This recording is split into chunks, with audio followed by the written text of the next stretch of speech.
नमस्कार दोस्तों। ये वीडियो कुछ पार्ट्स में रहने वाला है, तो वीडियो शुरू करते हैं।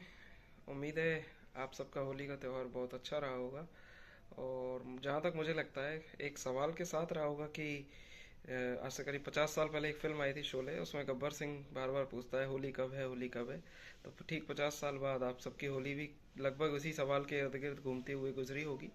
क्योंकि चंद्र ग्रहण की वजह से होली का त्यौहार कभी कोई कह रहा था 2 तारीख का है या 3 तारीख का है या फिर 4 मार्च का है।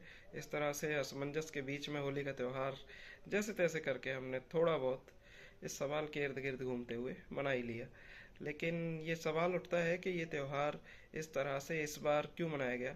तो मैं आपको बता दूं कि होली का त्यौहार फागुन मास की पूर्णिमा को मनाया जाता है। और जो चंद्र ग्रहण होता है वह एक खगोलीय घटना है, और वह केवल पूर्णिमा के दिन ही होता है।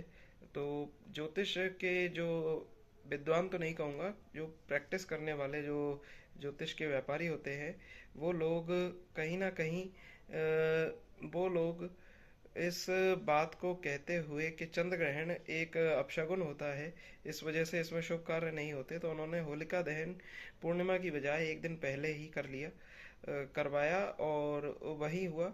2 तारीख को होलिका दहन हुआ, जबकि 3 तारीख को होना था, और चंद्र ग्रहण के कारण एक दिन पहले ही संपन्न हो गया। और 3 तारीख को कोई भी कार्य नहीं किया गया।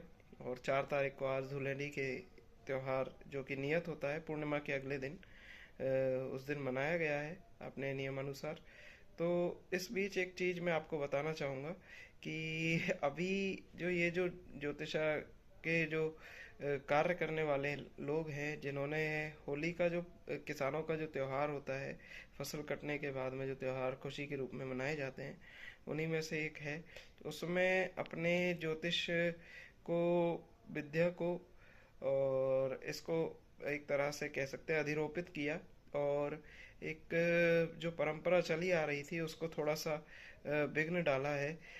तो उन ज्योतिष की प्रैक्टिस करने वालों के ऊपर मैं एक बात बताना चाहूँगा आम जन को, कि ये जो ज्योतिष का कार्य करते हैं, इनका हाल ही में 28 फरवरी को दुबई जाना हुआ एक इंटरनेशनल एस्ट्रोलॉजी कॉन्फ्रेंस के लिए, जहाँ पे ये सभी ज्योतिष की प्रैक्टिस करने वाले लोग इकट्ठा हुए थे। और हुआ ये कि अगले ही उसी समय पे ईरान, इसराइल और अमेरिका का जो युद्ध है, आप सबने सुना होगा, वो शुरू हो गया। तो अगले ही दिन 1 मार्च को इनको भारत लौटना था, लेकिन ये नहीं लौट पाए। हमारे ही राजस्थान के डीग जिले, जो कि हमारे उल जलूल बात करने वाले मुख्यमंत्री भजन लाल जी की वजह से आजकल चर्चा में है, वहीं से एक ज्योतिष की प्रैक्टिस करने वाले रंगनाथ शर्मा जी जो है, वो दुबई गए हुए थे। तो वो भी वहाँ फंस गए।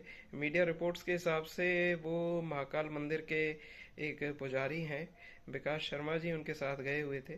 तो ये जानकारी उनके जो रंगनाथ जी हैं, उनके भाई हैं कांस्टेबल मिथिलेश जी, उन्होंने बताया कि उनसे बातचीत हो रही है, वो सकुशल है।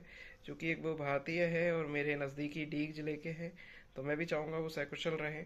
लेकिन ये बात प्रश्न खड़ा करती है, न केवल उनकी प्रैक्टिस के ऊपर, बल्कि इस पूरे ज्योतिष का कार्य करने वाले पूरे समूह के ऊपर, कि जो लोग अपने खुद के आने वाले निकट भविष्य की भविष्यवाणी नहीं कर पाए और सरकार से गुहार लगा रहे हैं कि हम युद्ध के माहौल में, युद्ध के स्तर में फंस गए हैं, हमें यहाँ से डिपोर्ट किया जाए, निकाला जाए। तो ऐसे में ये लोग आप लोगों के भविष्य की जो घोषणा करते हैं, उसे आप इतना ज़्यादा सीरियस होकर ना लें, क्योंकि ये केवल एक प्रिजम्पशन है, एक अनुमान होता है कि ऐसा हुआ था तो ऐसा होना चाहिए। तो इस चीज को अपने जीवन में पूरी तरह से लागू ना करें, और अपने विवेक से काम लें, बेवकूफ ना बने। किसी के व्यापार के चक्कर में बेवकूफ बनना आपको कतई भी उचित कार्य नहीं है। तो नज़दीकी भविष्य में जब भी आपका कोई ज्योतिष आचार्य मिले, तो उनसे पूछिएगा कि न केवल एक राज्य, न केवल एक देश, बल्कि अंतर्राष्ट्रीय स्तर पर ज्योतिष का कार्य करने वाले उन सभी लोगों की एक आपको सवाल करना चाहिए कि जब आप लोग अपने ही भविष्य के बारे में कोई घोषणा नहीं कर पाए, तो फिर आप दूसरे लोगों के भविष्य के बारे में इतना ज़्यादा किस तरह से बोल सकते हैं, जिन लोगों ने अपने कार्य को शेड्यूल नहीं कर पाए के और खुद युद्ध के मैदान में फंस गए, और उन लोगों ने होली का पूरा त्योहार अपने ज्योतिष शास्त्र के अनुसार बताया, और लोगों को इसी असमंजस में अपना त्योहार मनाना पड़ा। हालांकि लोग इस तरह की चीजों पे इतना ध्यान नहीं देंगे, क्योंकि यहाँ पे लोग विवेक से काम में लेने वाले हैं। हालांकि बेवकूफी भी लाजमी है इतने बड़े देश में, तो आपको अपने विवेक पर ध्यान देते हुए इस तरह से बेवकूफ ना बने, और अपने आसपास होने वाली चीजों को ढंग से ऑब्जर्व करके और फिर निर्णय लें। किसी अन्य व्यक्ति के बताए अनुसार आप अपने जीवन के निर्णय निजी रूप से नहीं लें। धन्यवाद।